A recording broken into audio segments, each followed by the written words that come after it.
আমি আরেকটি বার অনেক ধন্যবাদ এবং কৃতজ্ঞতা প্রকাশ করি যে তিনি আমাকে সুন্দর সুযোগ করে দিয়েছেন। এটি আমার জন্য অত্যন্ত আশীর্বাদের, আমার জন্য অত্যন্ত আনন্দের এবং এটি দারুণ সুযোগ যে আমি আপনাদের সঙ্গে আজকে প্রভুর বাক্য নিয়ে বিভাজন করার সুযোগ পেয়েছি। আসলে একজন দিদি তিনি বলছিলেন যে আহ, আজকে সেই আত্মিক খাদ্য যে পরিবেশন করবে। আমার প্রার্থনা ছিল যে আমি কি বিষয় নিয়ে আপনাদের সাথে শেয়ার করতে পারি, কারণ প্রতিদিন এভরিডে প্রেয়ার গ্রুপ যেভাবে বিভিন্ন জন বিভিন্ন জায়গা থেকে যেভাবে আহ, সেই বাক্য শেয়ার করছেন, আমার মনে হয় লাস্ট 4 বছরে বাইবেল আমাদের সম্পূর্ণ হয়ে গিয়েছে।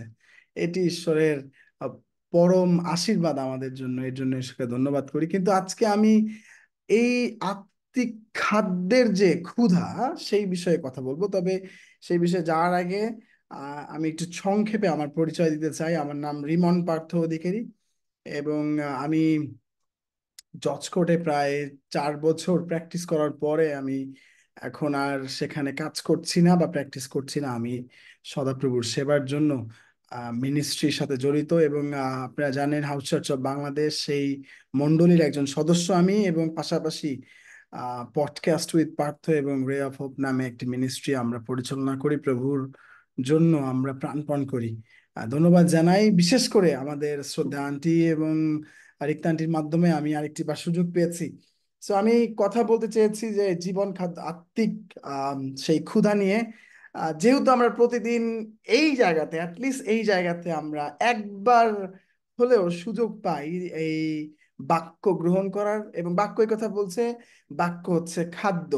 আমরা এক জায়গা থেকে দেখতে চাই আমাদের যোহন 6 অধ্যায় আহ 48 থেকে 57 পদ, এই জায়গাতে যীশুখ্রিস্ট তিনি তার সম্পর্কে একটা নতুন ধারণা তিনি আমাদেরকে দিলেন।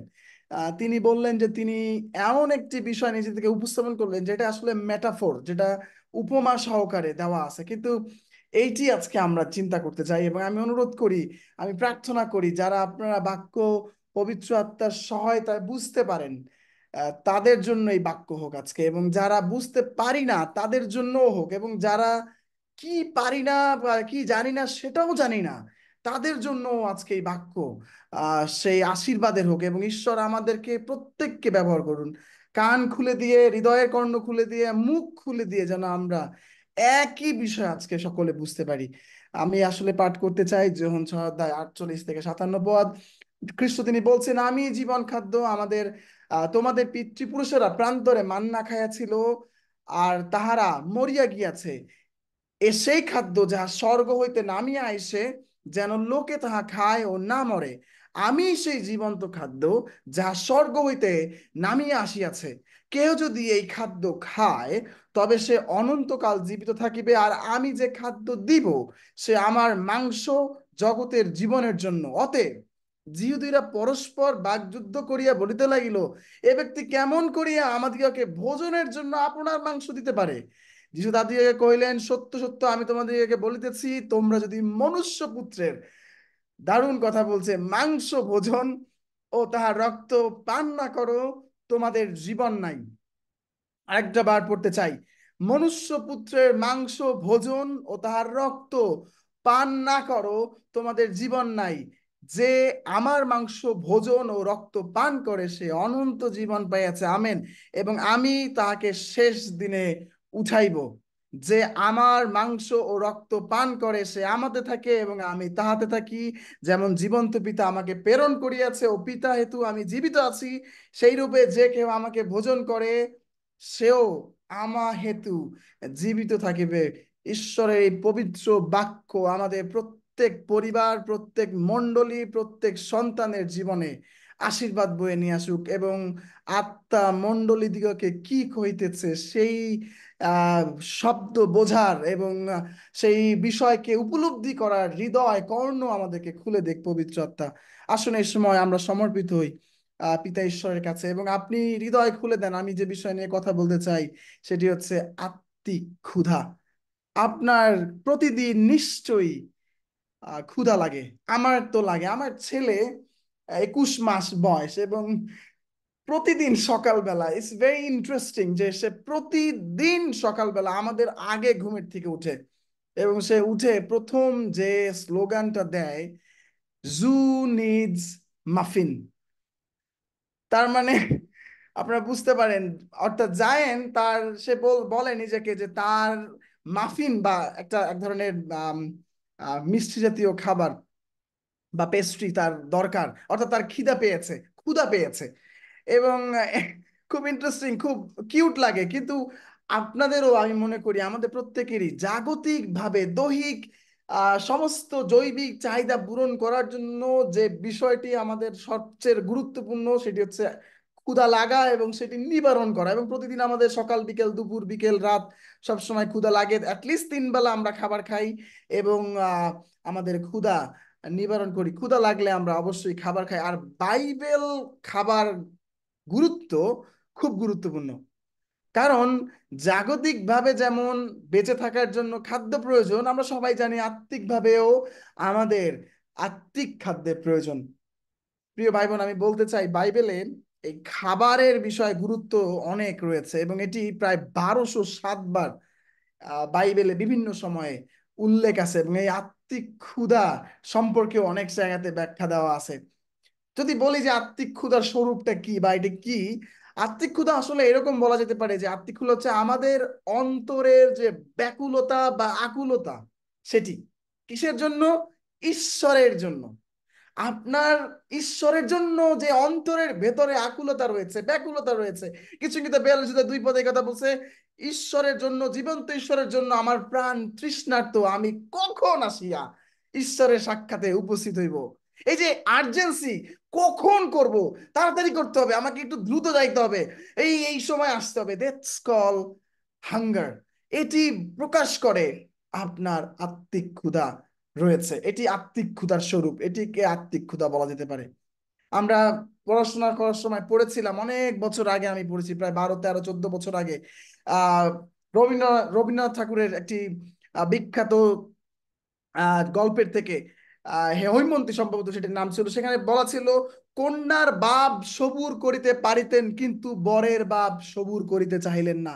তিনি দেখিলেন মেয়েটির বিবাহের বয়স পার হয়ে গেছে, কিন্তু আর কিছুদিন গেলে সেটিকে ভদ্র অভদ্র কোন রকমে চাপা দেওয়ার সময়টা পার হয়ে যাবে।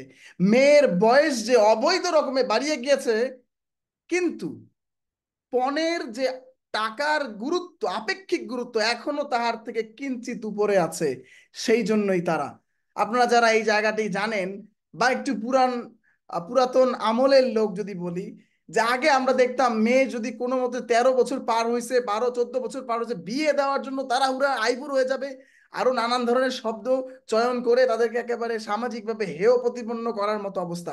এই যে বিবাহ দেওয়ার জন্য যে আর্জেন্সি ছিল বাবা মায়ের, এই যে আহ কনের বাপ যদিও বা সবুর করতে পারতেন, আর একটু ধৈর্য ধরতে পারতেন, কিন্তু বরের বাপ তিনি সবুর করতে চাইতেছেন না, তিনি দ্রুত আরেকটি বার করতে চাইতেছেন। এই যে আর্জেন্সিটা থাকা, এই যে আকাঙ্ক্ষিত থাকা, আরেকটু তাড়াতাড়ি করে ফেলি, এটি আত্মিকভাবে যদি প্রকাশ করি ঈশ্বরের জন্য যখন আপনার এবং আমার রয়েছে, দ্যাটস স্পিরিচুয়াল হাঙ্গার।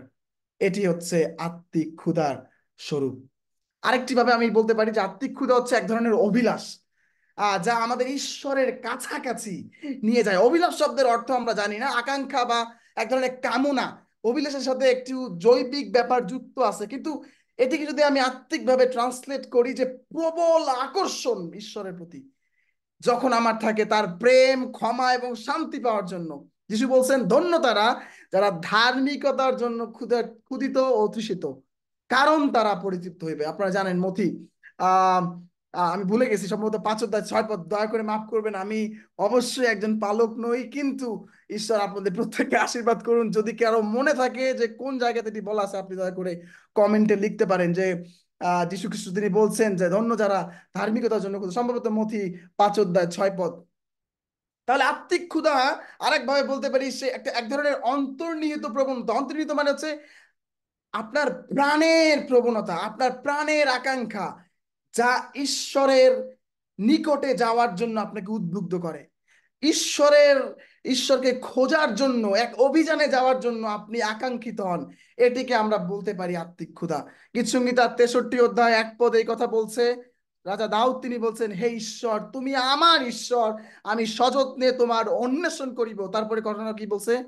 আমার প্রাণ তোমার জন্য পিপাসু। মনে রাখেন, অনেক সময় আত্মিক ক্ষুধা মানে এটা না যে আপনি মন্ডলীতে আসছেন এটাকে দ্বারা বুঝতে পারি আমি আত্মিক ক্ষুধা, না।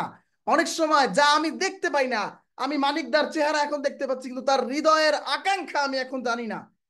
এই একান্ত আপনি যা জানেন যে আকাঙ্ক্ষা ঈশ্বর এবং আপনার মধ্যে, এটি আত্মিক ক্ষুধা আমরা বলতে পারি। আরেকটি ভাবে বলা যেতে পারে, আহ আত্মিক ক্ষুধা হচ্ছে সেই পরিস্থিতি যা ঈশ্বরের প্রজ্ঞা এবং করুণার জন্য আগ্রহী। কেন এই কথা বলছি বা করুণায় পূর্ণ হতে চাই? আপনি জানেন করুণা মানে কি বা অনুগ্রহ মানে কি? সম্প্রদানে কন্যাদান, আপনারা জানেন এটি। বা আমরা এভাবে পড়ছি যে ব্যাকরণে আমরা পড়েছিলাম যে কারক বিভক্তিতে ধোপাকে কাপড় দাও, এটি কিন্তু সম্প্রদানে প্রদত্ত না। মানে আপনার পুরোপুরি দিয়ে দিচ্ছেন না, আপনি কাপড় দিচ্ছেন, ধোয়ার জন্য বিনিময়ে অর্থ দেবেন এবং সেই কাপড় আবার ফেরত পাবেন। কিন্তু যদি বলি যে ভিক্ষুককে ভিক্ষা দাও, এইটি আসলে একেবারে পরিপূর্ণভাবে দিয়ে দেওয়া, এক ধরনের অনুগ্রহের হৃদয় নিয়ে আসা।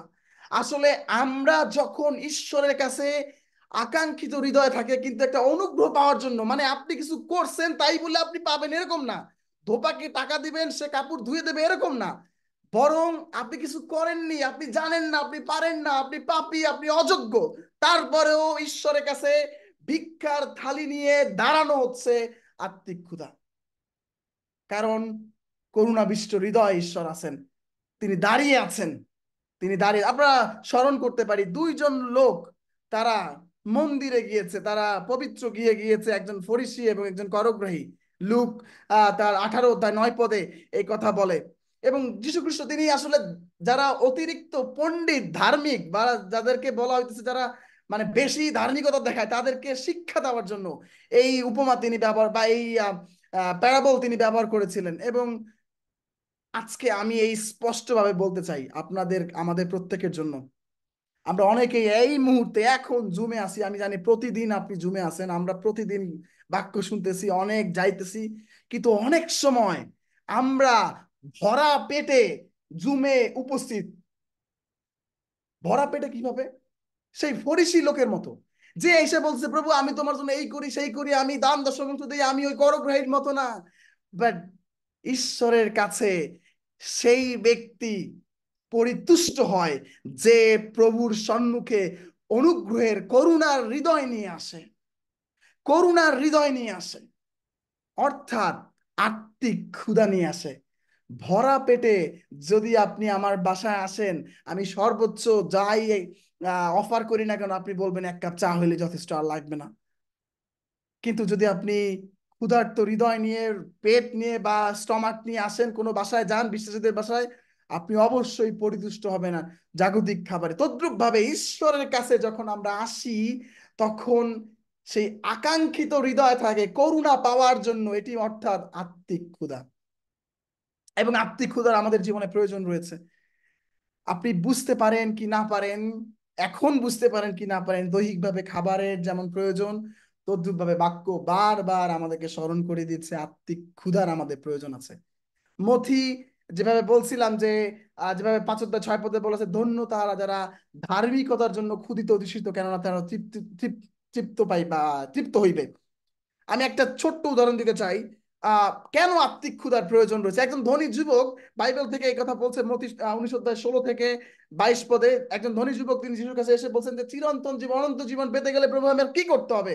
বলছে, তুমি নিয়ম কেন এগুলো? হ্যাঁ, সব আমি করি, সব আমি জানি। বলছে, তুমি তোমার ধন সম্পত্তি কারণ ঈশ্বর খ্রিস্ট তিনি হৃদয় জানতেন এই সন্তানের, এই যুবক, আমার মধ্যে মনে হয় যুবক সে ছেলে। একই রকম ভাবে অনেক সময় আমরা জুমে, মন্দিরে, চার্চে, সভায়, প্রার্থনায় বা পারিবারিক সভাতে বা বিশ্বাসী বর্গের মিলনায়তন যেখানে হয়, সেই স্থানে এমন ভাবে উপস্থিত হই যে আমরা মনে করি না, আমরা বুঝতে পারি না যে আমাদের যে আত্মিক ক্ষুধা মরে গেছে। আমরা অনেক সময় ভরা পেটে উপস্থিত হই, কিন্তু এই জন্য আমাদের আত্মিক ক্ষুধা প্রয়োজন যেন তিনি আমাদের ক্ষুধা নিবারণ করতে পারেন। মনে রাখেন, আপনার ক্ষুধা না লাগলে আপনাকে কিভাবে ক্ষুধা নিবারণ করা যেতে পারে? সেই ধনী যুবক তিনি এসেছিলেন যিশুর কাছে, তার আত্মিক ক্ষুধা নিবারণ করার জন্য, কিন্তু জাগতিক অনেক বিষয়কে কনভার্ট করে আমরা অনেক সময় তার মতো খ্রিস্টের কাছে এই মিলনায়তনে বা এই যে সভায় আমরা উপস্থিত হই বা তার সম্মুখে আসি, তার বেদির সম্মুখে দাঁড়াই। ছোটবেলায় আমাদেরকে একটা ছোট্ট উদাহরণ দেওয়া হইতো, সেটি হচ্ছে আহ যদি একটা বানরের গল্প বলা হইতো অনেক, যে একটা বানর অন্য কোনো একটা দেশে, সেখানে আহ এই একটা নারিকেলের আহ কি বলে, যে সেই খোল থাকে সেটার ভিতরে ফুটা করে একটা বাদাম রাখা হইতো সেই বানর ধরার জন্য। এবং সেই বানর যখন সেই যাইতো এবং সেই বাদাম নেওয়ার জন্য সেই জমির মালিক তারা ধাও দিত বানরকে, বানর কি করতো, ওই একটা ছোট্ট বাদাম সে ছাড়তো না।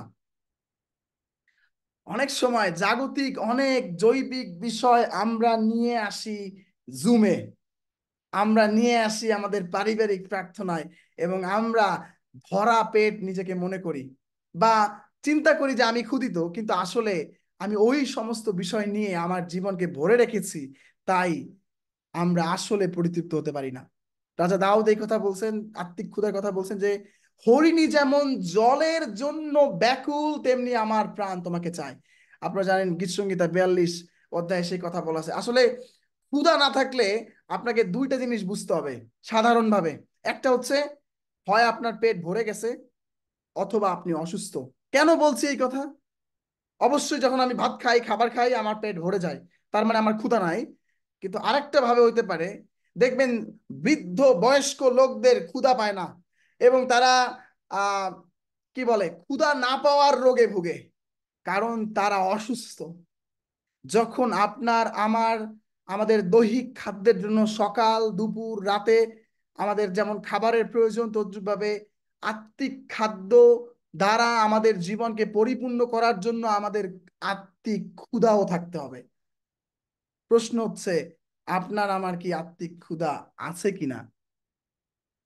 যিশুর সাক্ষাতে একজন আহ সমরীয় নারী তিনি এসেছিলেন। তিনি একটার পর একজন, একজনের পর একজন, একজনের পর একজন তার স্বামী পরিবর্তন করছিলেন, কারণ তিনি ভাবছিলেন যে আজকে রহিম, কালকে করিম, তারপর দিন জব্বর, তারপরে দিন অমুক। এক কোনো না কোনো স্বামী তার জীবনের আকাঙ্ক্ষা, তার জীবনের যত চাহিদা সমস্ত কিছু পূর্ণ করতে পারেন। অনেক সময় আমি ডাক্তারের কাছে যাই, আমি পালকের কাছে যাই, আমি অমুকের কাছে যাই, তমুকের কাছে যাই, আমি অনেক সময় আমরা ক্ষুধা পেটে নিয়ে আমরা অনেকের কাছে যাই, আমরা চিন্তা করি তারা আমাদেরকে ক্ষুধা নিবারণ করবে, বা অথবা ঈশ্বরের কাছে যাই, আমার স্ত্রী অসুস্থ, এবং আমি দেখছি এটা খুব স্ট্রাগেল আমার জন্য, যে বুঝতে পারা যে কিভাবে আমি ঈশ্বরের প্রতি পরিপূর্ণ নির্ভরশীল হতে পারি। কারণ আমি ডাক্তারের প্রতি এত বেশি নির্ভরশীল, আমি প্রার্থনা করার সময় এই বিশ্বাস পাই না, কারণ আমার ডাক্তারের দিকে বেশি বিশ্বাস। অনেক সময় আমি আপনি আমাদের প্রত্যেকের জীবনের জন্য একই রকম ভাবে আমরা এমন ভাবে প্রভুর কাছে প্রার্থনা করি, কিন্তু প্রার্থনার ট্রান্সলেশন যদি আপনি ভালো করে খেয়াল করেন, আপনি দেখবেন বিশ্বাসের থেকে, আপনার ঈশ্বরের প্রতি বিশ্বাসের থেকে অন্য কিছুর দিকে বেশি চিন্তা। সেই সমরীয় নারীর মতো আমার জীবনেও এরকম আছে। আমি চিন্তা করি আমার পালক কোনো সমস্যা সমাধান করে দিতে পারবে, আমার এই ক্ষুধা সে নিবারণ করতে পারবে, কিন্তু পৃথিবীর কোনো কিছুই নিবারণ করা সম্ভব নয়, কোনো ক্ষুধাই নিবারণ করা সম্ভব নয়, কোনো আত্মিক ক্ষুধা নিবারণ করা সম্ভব নয় অন্য কিছুর দ্বারা। আমরা পৃথিবীস্থ জীবন বিভিন্ন বিষয় দিয়ে তৃপ্তি পেতে চাই, অর্থ দিয়ে, ক্ষমতা দিয়ে, সম্পদ দিয়ে, সম্পর্ক দিয়ে আমরা আমাদের এই ক্ষুধা নিবারণ করতে চাই, কিন্তু আসলে সেটি সম্ভব না, কারণ বাক্য এই কথা বলছে শুধুমাত্র যীশু খ্রিস্টের মাধ্যমে আমরা আমাদের এই আত্মিক ক্ষুধা নিবারণ করতে পারি। মাঝে মাঝে একটু খেয়াল করা প্রয়োজন। যীশু খ্রিস্ট তিনি বলছেন 6 অধ্যায়, যখন 6 অধ্যায় 35 পদে, আমি তোমাদেরকে বলছি, আমি ই, একটা ই প্রত্যয় যুক্ত আছে, আমি সেই জীবন খাদ্য। অর্থাৎ তিনি ছাড়া আর কারো কাছে, কোনো পালকের কাছে, কোনো লিডারের কাছে, কোনো ডাক্তার, বদ্যি, চিকিৎসক, বিজ্ঞানীর কাছে আমাদের আত্মার ক্ষুধা নিবারণ হতে পারে না। তাই প্রিয় ভাই বোন, আমি অনুরোধ করি, যখন আমরা বিশ্বাস করি, আমরা করুণার হৃদয় নিয়ে এসে সম্পূর্ণভাবে বিশ্বাস করি, কারণ যীশু খ্রিস্ট তিনি প্রস্তুত আমাদের সেই বিশ্বাস পরিপূর্ণ করার জন্য। এবং যেভাবে আমি প্রথমে পাঠ করেছিলাম, যখন সেই 6 অধ্যায় 48 থেকে 57 পদ পর্যন্ত, এখানে একটি গুরুত্বপূর্ণ বিষয় রয়েছে। আমি প্রথমে বলছিলাম যে যীশু খ্রিস্ট তিনি বলছেন, আমিই সে জীবন খাদ্য। আমরা যখন ক্ষুধিত হই, যেমন জাগতিকভাবে আমাদের ভাত তরকারি কিংবা সবজি মাংস প্রয়োজন, ঠিক তদ্রূপ ভাবে আত্মিকভাবে খ্রিস্টের মাংস এবং রক্ত প্রয়োজন। নাও আমি বুঝতে পারি, আমার যুবক বয়সে আমি কোনোদিন এটা বুঝতে পারতেছিলাম না যে আসলে আমি, আমারও অবস্থা জিহুদীদের মতো। আমি চিন্তা করছি কিভাবে এই লোক যীশু খ্রিস্ট এই কথা বলতে পারে যে তার মাংস এবং তার রক্ত পান করা। অবশ্যই এখানে একটা প্যারাবল, একটা অন্যরকম মেটাফোর ব্যবহার করা হয়েছে, আমি জানি এই কনটেক্সট আমরা বুঝতে পারি, কিন্তু তারপরেও স্বাভাবিকভাবে চিন্তা করলে যে আমার মাংস ভোজন ও আমার রক্ত পান করে, এই যে কথাটা বলা হয়েছে যে যীশু খ্রিস্টের মাংস আমরা পান করি, খাই বা পান করি, রক্ত পান করি, এটি আসলে কি? যীশু খ্রিস্ট অবশ্যই আমাদের আত্মিক ক্ষুধা নিবারণ করতে পারেন তার মাংস খাইলে এবং তার রক্ত খেলে, কিন্তু সেটি আসলে কি? আসুন আমরা একটু দেখতে চাই। মাংস আসলে বলা, বাক্য এই কথা বলছে যে মাংস হচ্ছে তার বাক্য। ইব্রিয় 5 অধ্যায় 12 থেকে 14 পদে দুই ধরনের কথা বলা আছে। যখন আমরা বাক্য পড়ি, একটা হচ্ছে সাধারণভাবে আমরা সেখান থেকে শিক্ষা গ্রহণ করি, আরেকটি হচ্ছে অত্যন্ত গভীরভাবে আমরা সেটা শিক্ষা গ্রহণ করি। যখন আমি আপনি বাক্য নিয়ে অধ্যয়ন করি, এটি হচ্ছে খ্রিস্টের মাংস। যখন আমি আপনি আমাদের হৃদয়ে তার বাক্যকে ধারণ করি, কারণ বাক্য এই কথা বলছে যে 2 বিবরণ 6 অধ্যায় 5 পদে, আর তুমি তোমার সমস্ত হৃদয়, তোমার সমস্ত প্রাণ ও তোমার সমস্ত দিয়া সমস্ত শক্তি দিয়া আপন ঈশ্বর সদাপ্রভুকে প্রেম করিবে। অর্থাৎ তার বাক্য সকল আমাদের জীবনে অধ্যয়নের মাধ্যমে সেটি পালন করা, অর্থাৎ প্রেম করা, সেটি যখন হয় তখন আমরা তার মাংস খাই। খ্রিস্টের মাংস আমরা এইভাবে খাই। যখন আপনি আমি বাক্য অধ্যয়ন করি প্রতিদিন, যেমন সকালবেলা উঠে আমার খাদ্যের প্রয়োজন, তদ্রূপ ভাবে প্রতিদিন সকালবেলা যখন আমি বাক্য অধ্যয়ন করি, পড়ি, এটি হচ্ছে সেই মাংসকে খাওয়ার মতো। আমি একটা চ্যালেঞ্জ দিতে চাই, একজন বিশ্বাসী হিসাবে আপনি কতবার বাইবেলের আদি পুস্তক থেকে প্রকাশিত বাক্য পর্যন্ত আপনি খেয়েছেন? যারা খেয়েছেন হালেলুয়া, যারা প্রতিদিন অধ্যয়ন করছেন, যারা পড়ছেন, ঈশ্বরের গৌরব করি। আমরা একজনের সাথে কিছুদিন আগে আমাদের সাক্ষাৎ হয়েছিল, একজন মিশনারির সাথে। সে 180 বার বাইবেলের প্রথম থেকে শেষ পর্যন্ত সে অধ্যয়ন করেছে, পড়েছে। এটি অত্যন্ত আশীর্বাদের তার জন্য, এবং এটি আমাদের জন্য খুব গৌরবের বিষয় যখন আমরা শুনি। কিন্তু আমি ব্যক্তিগতভাবে রিসেন্ট সময়ে আমরা যুবকদের নিয়ে অনেক স্ট্রাগল করি, কারণ এই যে ফোন, মোবাইল, এই এই যে এমন একটা বিষয় আমাদের জীবনে, এই যে ফেসবুক, এই যে সোশ্যাল মিডিয়া আমাদেরকে এমন ভাবে গ্রাস করে ফেলছে, আমরা অনেক সময় সোশ্যাল মিডিয়া দ্বারা আত্মিক খাদ্য পূর্ণ করতে চাই, কিন্তু আমাদেরকে পবিত্র বাইবেলের কাছে, পবিত্র বাক্যের মাধ্যমে আমাদের আত্মিক খাদ্য পূর্ণ করতে হবে। তাই প্রতিদিন সকালবেলা প্রথমে ঘুম থেকে উঠে ফেসবুক স্ক্রোল না করে আমি এখন থেকে প্রতিদিন বাক্য অধ্যয়ন করি, কারণ আমি খ্রিস্টের মাংস খাই। এই মাংস, এই বাক্য আমাকে পরিতুষ্ট দেয়। সকালবেলার ব্রেকফাস্ট আমার প্রভুর বাক্য। ঈশ্বরের মুখ থেকে নির্গত সমস্ত বাক্য আমাদের জীবনকে বাঁচায়। বাক্য এই কথা বলছে, মথি 4 অধ্যায় 4 পদ, কিন্তু তিনি উত্তর করিয়া কইলেন, যেমন লেখা আছে, মনুষ্য কেবল রুটিতে বাঁচে না, কিন্তু ঈশ্বরের মুখ হইতে যে প্রত্যেক বাক্য নির্গত হয় তাহাতেই বাঁচিবে। যখন আমরা আত্মিকভাবে ক্ষুধিত থাকি, তখন একমাত্র ঈশ্বর তার বাক্য আমাদের দিয়েছেন, যে বাক্যের দ্বারা আমরা আমাদের এই ক্ষুধা নিবারণ আমরা করতে পারি। বাক্যের কথা বলছে, কিন্তু সদাপ্রভুর ব্যবস্থায় আমোদ করো, তাহার ব্যবস্থায় দিবারাত্র ধ্যান করো। সে জলের স্রোতের তীরে রোপিত বৃক্ষের সদৃশ হইবে, যাহা যথা সময়ে ফল দেয়, যাহার পত্র ম্লান হয় না, আর সে যাহা কিছু করে তাহাতে কৃতকার্য হয়। আমরা যারা বাক্য পড়ি এবং বাক্যের মতো কাজ করি, কর্ম করি, তাদের জীবনের এই অর্থ হচ্ছে তারা খ্রিস্টের মাংসকে খায়, অর্থাৎ আত্মিক খাদ্যে পরিতুষ্ট হয়। কলসীয় 1 অধ্যায় 10 পদে বলছে, তোমাদের বিশ্বাসের ফলপ্রসূত ও তোমাদের সকল সৎকর্ম সমূহের পরিচয় দাও। আমরা যেটা বিশ্বাস করছি, সেই বিশ্বাসের ফল হচ্ছে আমাদের কাজ। বিশ্বাস করি কি, ঈশ্বরের বাক্য, পবিত্র বাক্য আমরা প্রতিদিন পড়ি এবং সেটি বিশ্বাস করতে হবে। এটি হচ্ছে খ্রিস্টের মাংস খাওয়া। অপরদিকে রক্ত, এটি পান করার অর্থ হচ্ছে সম্পূর্ণভাবে তার বাক্যের প্রতি বিশ্বাস নিয়ে আসা। মনে রাখি, যদি আমরা পড়ি কিন্তু বিশ্বাস না করি, সেটি কোনো কাজ হয় না আমাদের জীবনে। কারণ আমরা কখনোই ধার্মিক গণিত হতে পারি না আমাদের কাজ দ্বারা। কিন্তু এবং বাক্য এই কথা বলছে যে ধার্মিক কেউ নাই, একজনও নাই। সুতরাং কিভাবে আমরা ধার্মিকতা পেতে পারি? শুধুমাত্র খ্রিস্টের মাধ্যমে। কারণ বাক্য এই কথা বলছে রক্ত সেচন ব্যতিরেকে পাপ মোচন হয় না। যদি আমরা পাপ মোচন করতে চাই, অর্থাৎ ধার্মিক হতে চাই, আমাদের খ্রিস্টের রক্ত প্রয়োজন। কারণ খ্রিস্ট একমাত্র ধার্মিক। পৃথিবী এবং সেই স্বর্গরাজ্য সমস্ত কিছুর মধ্যে খ্রিস্ট তিনি সমস্ত কিছুর ঊর্ধ্বে, এবং তিনি একমাত্র ধার্মিক। কারণ তার মাধ্যমে আমরা তার ধার্মিকতাকে ধারণ করি, এবং এটি হয় বিশ্বাসের মাধ্যমে। আর যখন আপনি ঈশ্বরের বাক্যে বিশ্বাস করেন, আপনি সেই অনুসারে কাজ করেন, অর্থাৎ আপনি খ্রিস্টের রক্তকে পান করেন এবং আপনি ধার্মিক বলে গণ্য হন।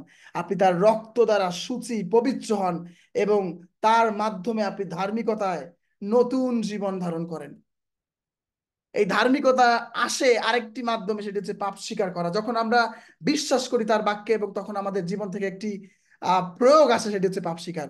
আমার প্রজারা যাদের উপর আমার নাম কীর্তিত হয়েছে, তাহারা যদি নম্র হইয়া প্রার্থনা করে, আমার মুখের অন্বেষণ করে এবং তাহাদের কুপথ হইতে ফিরে, আমি স্বর্গ হইতে তাহা শুনিব, তাহাদের পাপ ক্ষমা করিব, তাহাদের দেশ আরোগ্য করিব।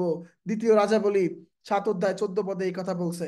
আমরা যতবার পান করি খ্রিস্টের রক্ত, অর্থাৎ তার বাক্যে বিশ্বাস করি, আমরা ততবার বিশ্বাস হেতু কর্ম করি এবং তার মধ্য দিয়ে ধার্মিক গণিত হই, আর ততবার আমাদের জীবনে পাপের মুক্তি আসে। It's a symbol of forgiveness of scene.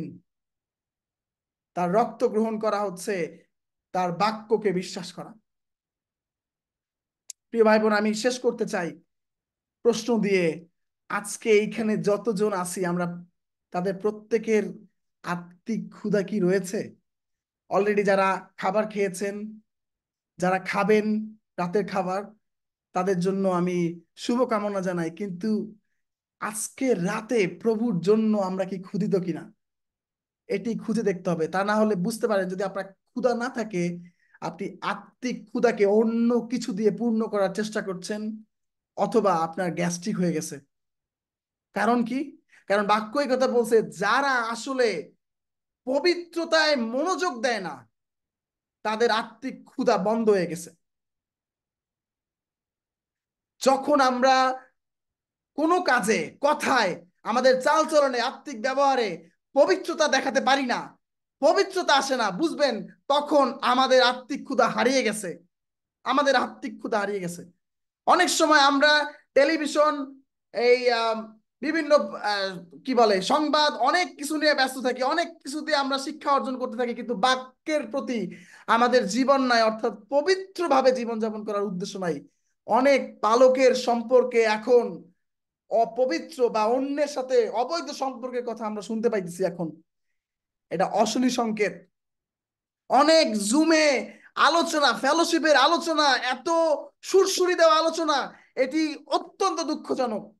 মনে রাখেন, কথায় কি, কাজে কি, আমাদের চালচলনে, সমস্ত কিছুতে বিশ্বাসী বর্গের আদর্শ হইতে গেলে পবিত্রভাবে জীবনযাপন করতে হবে। আমি যুবক, অবশ্যই আমার অপবিত্রতার অনেক জায়গা আছে, কিন্তু আমাদের মনে রাখতে হবে, পবিত্রতা না আসলে বুঝতে হবে আমার জীবনে আত্মিক ক্ষুধা হারিয়ে গেছে। এমনকি আমি যখন আপনার সাথে কথা বলি, আমার কি ধরনের অ্যাটিটিউড আসা উচিত? সুরসুরি দেওয়া কথা বলা, কোন একটা মিমস নিয়ে কথা বলা, নাকি পবিত্র বাক্যে একে অন্যকে ধার দেওয়া, পবিত্র বাক্যে একে অন্যকে উৎসাহ দেওয়া? এটি আমাদের বোঝা প্রয়োজন রয়েছে। আপনি কখন বুঝতে পারবেন যে আপনার আত্মিক ক্ষুধা হারিয়ে গেছে? যখন দেখবেন আপনার জীবনে পবিত্রতার জায়গা, কেন্দ্রবিন্দু আপনি আর নেই। আপনি যখন বুঝতে পারবেন যে আপনার জীবনে ক্লান্তি এবং অবসন্নতা চলে আসছে, কথায় কথায় আজকে না কালকে অনেকে জিজ্ঞেস করি যে আজকে চার্চে চার্চে যাবা না, আজকে প্রার্থনায় অংশগ্রহণ করবা না, না দাদা আজকে না, অমুক দিন, বোঝা যায় তাদের জীবনে আত্মিক ক্ষুধা হারিয়ে গেছে। প্রিয় ভাই বোন, আমি শেষ করি এই কথা বলে, খাবার যেমন প্রয়োজন রয়েছে ক্ষুধা নিবারণ করার জন্য, তদ্রূপ ভাবে সাধারণভাবে ক্ষুধারও প্রয়োজন আছে শারীরিকভাবে ক্ষুধা নিবারণ করার জন্য। ক্ষুধা না থাকলে আপনার ক্ষুধা নিবারণ করা সম্ভব না। তদ্রূপ ভাবে আত্মিক ক্ষুধা নিবারণ করার জন্য আত্মিক ক্ষুধা থাকার প্রয়োজন রয়েছে, এবং সেটি প্রতিদিন প্রাত্যহিক থাকতে হবে, সকাল দুপুর বিকেলে থাকতে হবে। এটি এমন নয় শুধু রবিবার, এটি এমন নয় জুমেন 9:30 থেকে 11:30। এটি every single time, every single period in your life, every single second in your life, সব সময় প্রতিদিন আত্মিক ক্ষুধা আমাদের প্রয়োজন রয়েছে। ঈশ্বর আমাদের প্রত্যেককে আশীর্বাদ করে, এবং আমরা যেন খুঁজি, প্রতিদিন খুঁজি যে এমন কোনো বিষয় আছে কিনা যা ঈশ্বরের প্রতি যে ক্ষুধা থাকা প্রয়োজন সেটি জাগতিক কোনো বিষয় দ্বারা পূর্ণ করার আমি চেষ্টা করছি। আমি কি কোনো নারীতে আসক্ত কিনা, আমি কি অর্থে আসক্তি কিনা, আমি কি অন্যের উপরে নির্ভরশীল কিনা? যদি হই, আমার জীবনে আত্মিক ক্ষুধা শেষ। আসুন আমরা বাক্যস্থিত জীবন যাপন করি এবং আমরা প্রভুকে, তার মাংসকে এবং তার রক্তকে গ্রহণ করি। খ্রিস্ট প্রত্যেককে আশীর্বাদ করুন। ধন্যবাদ সবাইকে। আমেন। আমেন।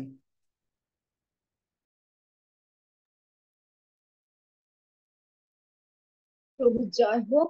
আমি বিশ্বাস করি আজকের এই বাক্য আমাদের প্রত্যেকটি হৃদয়কে নতুন ভাবে সেই আত্মিক আহ গতিতে চলবার জন্য উৎসাহিত করেছে। আমিও চিন্তা করছিলাম যে কি অদ্ভুত বাক্য, আজকে যখন সেই আহ বাক্যের আগে যে অংশটা আমি খুলেছি যে প্রভু